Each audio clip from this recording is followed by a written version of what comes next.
500 সিমাই নিয়ে নিলাম, 500 দুধ নিয়ে নিলাম, 1 কাপ চিনি নিয়ে নিলাম।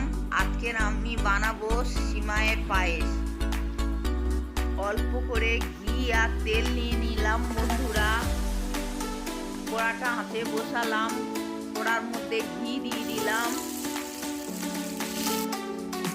সিমাইটা কড়ার মধ্যে দিয়ে দিলাম, দিয়ে ভালো করে নাড়াচাড়া করে নেব। সিমাইটা লাল লাল করে ভালো করে ভেজে নেব। এবার পরে একটা পাত্রের মধ্যে নামিয়ে নেব। দুধটা হাঁড়ির মধ্যে দিয়ে দেবো বন্ধুরা। যে 1 কাপ চিনি নিয়েছিলাম, চিনিটা হাঁড়ির মধ্যে দিয়ে দিলাম।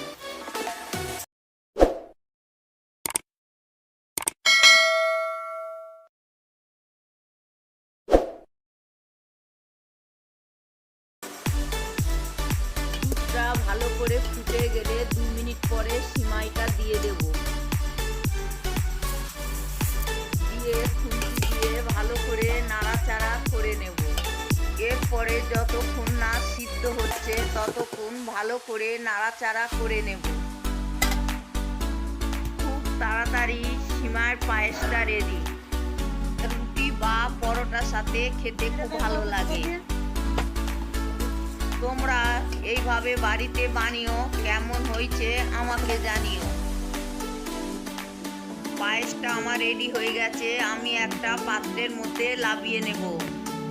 ধন্যবাদ বন্ধুরা, দেখা হবে পরে ভিডিওতে।